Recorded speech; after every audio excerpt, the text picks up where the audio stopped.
2-2, and Victor Wembanyama said it best. He was not messing around in Game 4. 22 points in that very first half. Right now, he's averaging 30 points and 13 rebounds throughout the first 4 games of this conference finals. And there's his dad, Felix Wembanyama. He's got to be a very proud dad for what he is seeing his son display. Right now, the Spurs plus 12.5 when Wemby's on the court, minus 11.5 when he's off of it. He has been the difference maker for the Spurs. And again, we always state the fact that he's just 22 years old. He has shown so much poise. Now he returns guys back to OKC, and you know the Thunder want to land a punch. So Wemby's going to have to be the guy that defends against him. Well, we're talking about Game 5 of the Western Conference Finals. This is no X's and O's. This is about who turn it is to make a punch. For a couple games, OKC threw punches.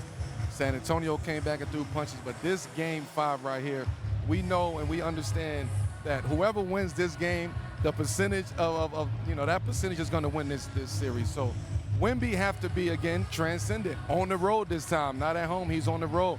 I want to see if they can neutralize OKC's bench again the way that they did in San Antonio, which is why they was able to, be so destructive towards OKC in Game 4. Wemby have to be Wemby. He have to keep upping his game to another level. And this is not about X's and O's no more. This is about who wants it and who's going to go out there and win the middle game that's out there. This is about who are you? Yeah. What's your identity, right? If you look at games 1 and 4, Wembanyama dominated the game. He established himself on both ends of the court. He showed that he is a generational talent with a bunch of young stars around him that played their role to the T.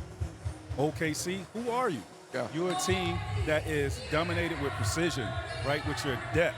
And with the two-time MVP being able to maneuver his way through the defenses, through the cracks of the defenses, and also close out games. Yes. And in games 2 and 3, OKC did exactly that. So Game 5, who are you? And who are you going to be tonight?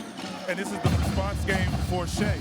This is Shea's ability to find a way to galvanize his team. He's a 2-time MVP. He's a guy. He's seeing a lot of pressure. So I think this is that bench. You mentioned the bench. You can't have, as a bench that has been so successful, 6 bench points at halftime. So they need to make shots. I think Lou Dort is a guy who's going to need to make shots. If they're going to double team, Shea has to be willing to get off the ball early to get these guys shots. They have to shoot them, and obviously some have to go in. Because if not, that defense gets tougher and tougher like we've seen in the second half. Yeah, we just saw De'Aaron Fox, what a difference he's made from the point guard position for the Spurs. Remember, they had 44 turnovers in those first 2 games, just 28 turnovers in the last 2. That's been a big difference, just stability essentially for the Spurs too. Well, yeah, for me, that was a big difference of having Dillinghoffer and Fox be their primary ball handler. Because what you did when he was out, it put Stephen Castle in a precarious situation where that's not him to be a point guard. He needs to be an aggressor and stay in attack mode, and he's been doing that. And he only had 1 turnover, so that helps. So that means you're getting more possessions on the offensive end instead of having to get back in transition and guard, giving Shea another opportunity to score. All right, well, That weren't working. So thank you so much for your time. Good luck tonight. Thank you. hey, listen, this series has been a game of adjustments, and the entire game, health has been wealth. Listen, J-Dub has missed the last 2 games in San Antonio. He did re-injure his left hamstring during Game 2, and we're coming off a game. Listen, the OKC bench, they had been phenomenal through the first 3 games of this series, scoring at least 50 points. But in Game 4, they only had 34 points, so a guy like J-Dub could certainly make a difference in a Game 5. Absolutely. He brings his experience, his scoring. On the defensive end, is a guy who can switch up the line or down the line, whatever you choose. And he's another creator. So with all of the double teaming, he can kind of run the point and run the show for him and let Shea have the play off the ball and with a live dribble, which is scary to say. So he's definitely missed on both sides of the ball.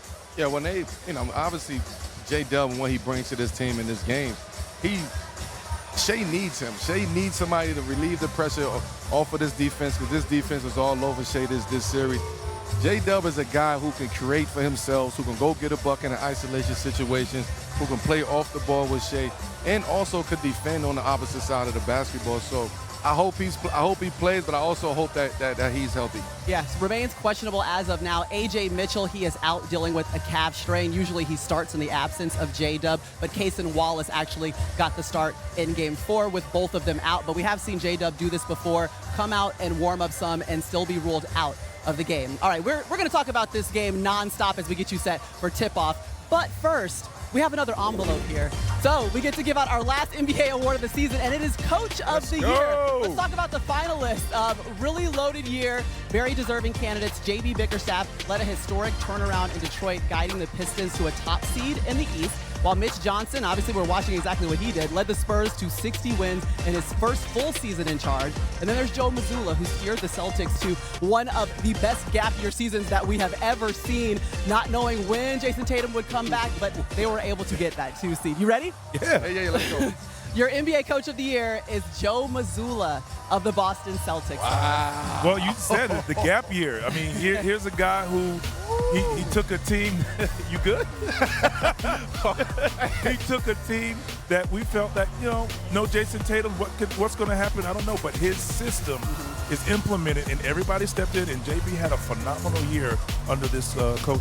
What a surprise. What a surprise. But he deserved it. I mean, you look at JT not being with them this year.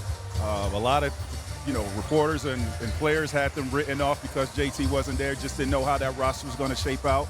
He did a phenomenal job of really bringing that crew together, having, accomplished the, number 2 seed in the Eastern Conference without having your best player is something to really marvel about. And when you talk about how they got rid of a lot of people, they traded a lot of players over the past couple seasons.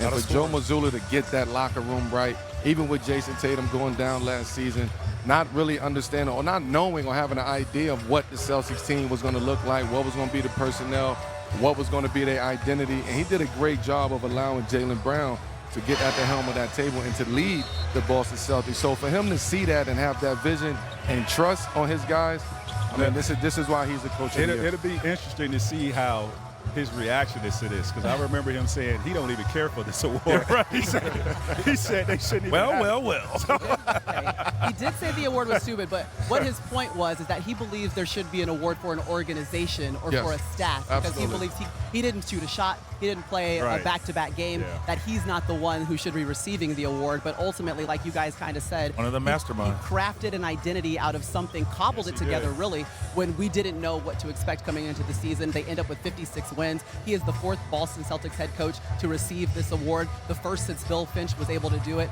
So it's more than impressive. And I think we're so deep in the Western Conference Finals, we forget what happened and what the Celtics were able to do. And now Joe Mazzulla is ready to speak with us here. And first of all, Coach, congratulations. What up, Joe? Congrats, Coach. How are you guys? How you doing? What's up, brother? We're doing good. Listen, Coach, we know you said that this should be an award that is given to an organization and a staff, so I'm going to give you the moment to shout out to the supporting staff that you have that allowed you to receive this award today. No, thank you for that.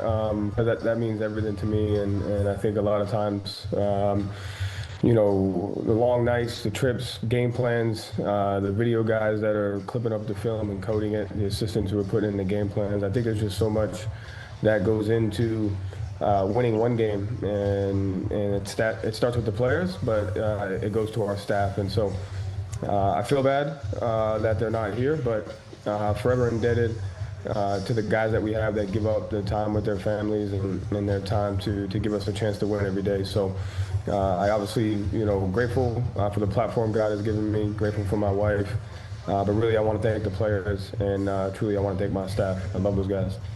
Coach C-Mac here. Because we are in the playoffs, from a psychological standpoint, how do you handle when the player has played, a significant role and impactful for the team, and then he regresses in the playoffs? How do you handle that in terms of, the mental part of that and keeping him confident and also keeping the team confident as well, keeping that morale from a team's perspective? Yeah, I mean, obviously you just always want to rely on the guys. I mean, the players are the ones that